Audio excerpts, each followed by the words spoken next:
Flash episode 10, Revenge of the Rogues. I kind of had to show that off since I got it from my girlfriend last year. I thought it fit perfectly for the review. But this mid-season premiere, I think, was definitely great. It was a great, startup, or I guess, restart for the season, and it did it really well. I was excited to see the Rogues come back. We got to see, Captain Cold with Heatwave, and they were the beginning of the Rogues. I didn't think the episode would end the way it did, which I was really, really excited for. I don't know who Captain Cold's sister is. I don't know if it really follows the comic storyline. I'm sure it'll be sort of a mix. I'm sure it'll be one of the initial Rogues. It just won't be the exact same storyline. But I thought it was great. I loved the way it ended, mostly because it was like, okay, they have, Captain Cold. They ended that episode with him meeting Heatwave. We knew that they were coming back for the mid-season premiere, so I was excited for that. Like, all right, we got, two of the people, and then, they'll kind of drop them in here and there every once in a while. And then this episode ends, and I have to assume, based on the way they're doing this, every episode that the Rogues are in, they'll add to the Rogues until we get like the full-on gallery of the Rogues, and it might be called like the Rogues Gallery or something like that, unless that was the first episode. I don't remember, but it'll be good. Like, I'm excited for them to do that. I thought the characters work really well together. I like the actors. I love them both in Prison Break, so it's really funny to finally see them together in this episode because I knew it was both of them. And it's funny how different their characters are. Like Wentworth Miller's character, his character is actually fairly the same as the character he played in Prison Break, except he's a good guy, or he's a bad guy now instead of a good guy. But I love the characters. They both, they're like polar opposites. One guy has the plan, the other guy is just like the crazy action guy. And it was really cool. It really worked well. We got some great action. I love the visuals. It was really simple. It was basically like ray guns, but it just looked really well. The fire looked nice, even though it was like, insane, CG fire. It looked really good. The ice looked really good, which I thought looked good when they first showed it, when Captain Cold first came in. So I thought that looked really well. It was really cool. The fight was pretty nice. I like the fact that this episode, which I didn't really expect at all, I guess when I initially saw the trailers and they had kidnapped Caitlin, I thought that they'd sent that message to Star Labs, but I guess if that were the case, then they would kind of know who Barry was and stuff. So, me thinking that didn't make any sense.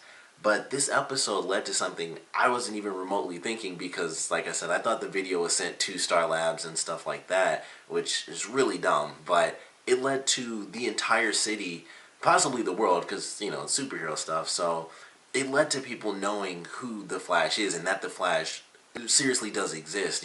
Captain Cold said his actual name and stuff.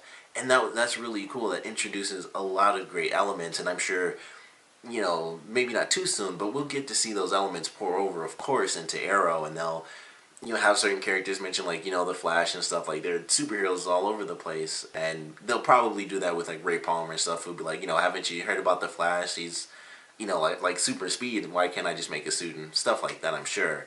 But this was a great episode. It was cool to see Barry kind of deal with the fact that he didn't really know how to be the superhero he wants to be. It's like, I could do this right now and help the police capture, Captain Cold and Heatwave, or I could train and possibly save way more people because if, the Reverse Flash comes back, I'm not going to be able to stop this guy. So that was really cool because we get to see him build as a character, and I always love those moments where either he like gets really cocky and we get to see him kind of realize he can't be that cocky, or we just see him, doubt himself. We see him, in this aspect, it was interesting because it wasn't that he doubted himself.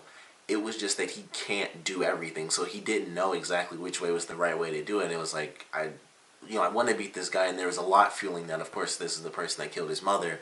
But at the same time, this person, being faster than him, does have the potential to be the worst enemy out there. So it was like, that fuels that side of things.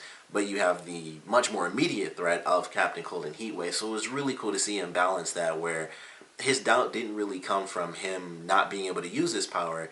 It's just that he has to, gain his ability. He has to increase his abilities to be a possible future threat, or stick with what he has right now and, deal with the threat at hand. So I really loved that. I thought it was cool. Like I said, the action was really cool towards the end. Some of the cool references they had in this episode are pretty nice. Like, they did a flat-out reference to, Ghostbusters, which I love. It was like, that movie was surprisingly scientifically accurate, and Dr. Wells was like, and it was just really funny too. I was like, I just thought that was a cool little scene. I thought it was pretty funny. And early on in the episode, it may have been like in the middle, when Iris gave Barry his backpack, the comic he pulled out was Space Ghost, and it was a really quick scene, so you had to be looking at it. But I thought that was kind of cool. It was like, oh, Space Ghost, coast to coast. So that was a cool little thing, and we got to see Barry and Iris also kind of make up at the end of this episode. Things are not nearly as awkward, but everyone picked up on it. Like Eddie picked up on it when he asked Iris, like, no second thoughts, about moving in and stuff. So that was interesting to see. Like, it wasn't exactly interesting, but he noticed. He's not dumb. He sees what's happening. So that was pretty cool.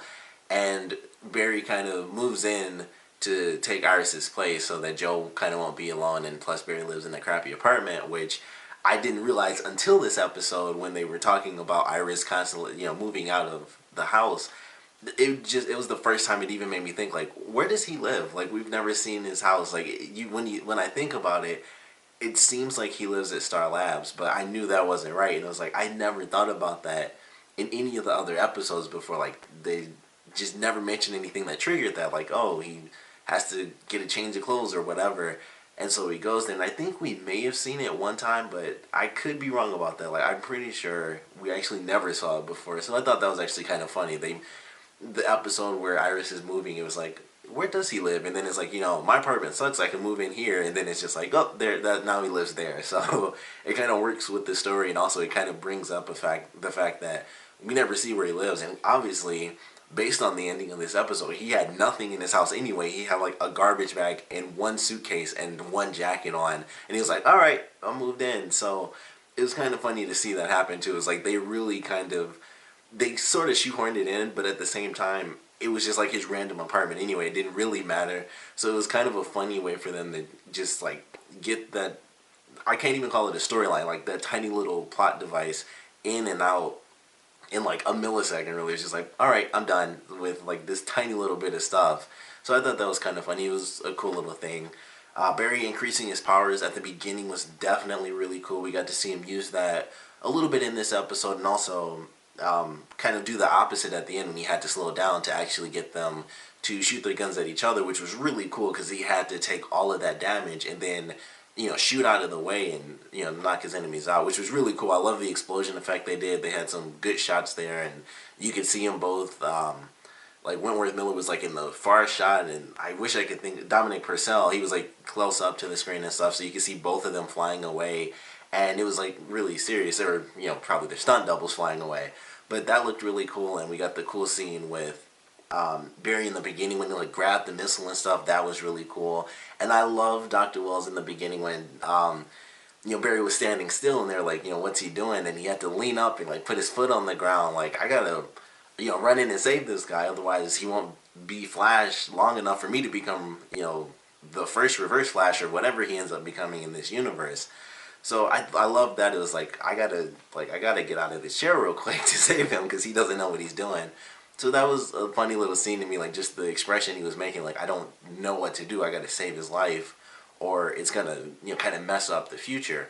So that was really cool, and I can't wait to see more of that. I thought it was gonna play a big part in the actual finale of this episode, but I actually like the fact that it wasn't just what he was training to do. I still would have loved it because it would have looked great in slow motion, but the way they did it was still admittedly kind of badass to me, like him just taking on like this insane force from this heat wave and this freeze ray. So it still looked really cool that he had to flat out take on all that damage in order to beat them. It wasn't just he could do it with the speed he was training to increase and stuff. It was like even with that wasn't really the solution. So I love that. I think everything else about the episode was cool. The cops working with Star Labs I thought was pretty interesting. I think it might come back in some future episodes. I think it'll be pretty cool to see that. And they had their doubts about Star Labs, and I love that actually. I didn't even think about that because this is a big deal. Like Star Labs kind of caused almost basically a natural disaster in a sense, and that still sticks in the mind of everyone because it's not like it was that long ago. So that was definitely pretty cool that they addressed that with the police. And it's like, we made a huge mistake, but we want to do what we can to make things right, right now, and take every little step to kind of regain everyone's confidence that we do good things and we don't, we aren't just big screw ups and stuff. So I thought that was really cool. And the police chief shook Cisco's hand at the end. That was pretty nice. And I'd like to see that happen more often, where they do, work with the police, and at some point the police are able to at least step in for like a tiny bit. Like they would, I doubt they'd be able to eventually just capture all the criminals, but at some point, they're able to step in and they can at least like hold a line, and it's like, all right, we can hold the defenses here for 10 minutes or whatever. We'll wait till Flash gets here, and then we can back him up or kind of hold this area off. That way, if wild shots are fired, we can at least block that stuff and keep people from getting hurt. So I thought that was a cool element that could definitely be utilized in future episodes. Like maybe if Barry's completely out of commission, it wasn't just that he was training; he's just kind of down for the count, and it's flat out Star Labs. Like we have to make some equipment for the police so that they can do this. I think that would be pretty sweet. But some little elements that were dropped around in this episode. I can't wait to see Barry train even more. That's all. I think that's been like my favorite overarching thing so far, outside of them just constantly adding to the rogues. It's just Barry training. We got him doing like the super speed punch and stuff. One tiny thing, it wasn't really a part of his training, but when he fought Arrow and he got hit with the tranquilizer dart, when he like vibrated so hard that it basically went through him, that kind of gave that little hint of him being able to phase through objects. That's what I'm really waiting for. I don't know about you guys, but that's the one that for me, like that's what I'm waiting to see him do. But he's just training and training, and it's definitely looking cooler every time they do it. Fortunately, the CGI looks good, so it actually does look good when you see it on TV. But I think this was a great episode. Of course, with it being like the DC show on CW, I have to mention I'm super excited for Arrow to come back.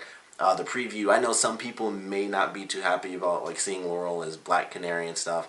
I'm really excited for that. I mean, it's kind of her character from the comic books anyway, so I think we all kind of knew it had to go that route, and it sucked that things had to happen. I won't spoil it in case anyone's watching Arrow. I guess I kind of spoiled a big thing. Sorry about that, but it kind of had to go that way anyway. So I'm excited for that to come up tomorrow. But this was a great mid-season premiere for Flash. Of course, I want to know what you guys think. So please comment below. Let me know your favorite parts, your least favorite parts, and I think the question I gotta ask you guys is, what do you think about the Rogues? Like, this was the first episode where it wasn't just one villain. It was like, this is the real beginning of the groups. Like, I guess technically so was Captain Cold by himself.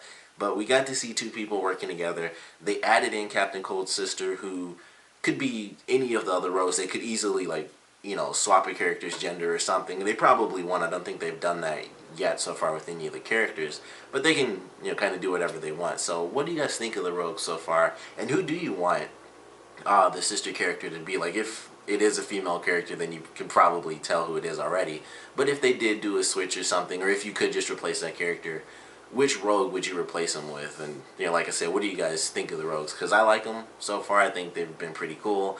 Simple stuff, human villains, even like Dr. Wells said, you got like the Reverse Flash and stuff, but Snart, being a human is coming like a nemesis for them. So I really love them. It's a human enemy element that's still super powered, in a sense. So I really love them. But like I said, I want to know what you guys think. So please comment below, let me know. And thanks for watching.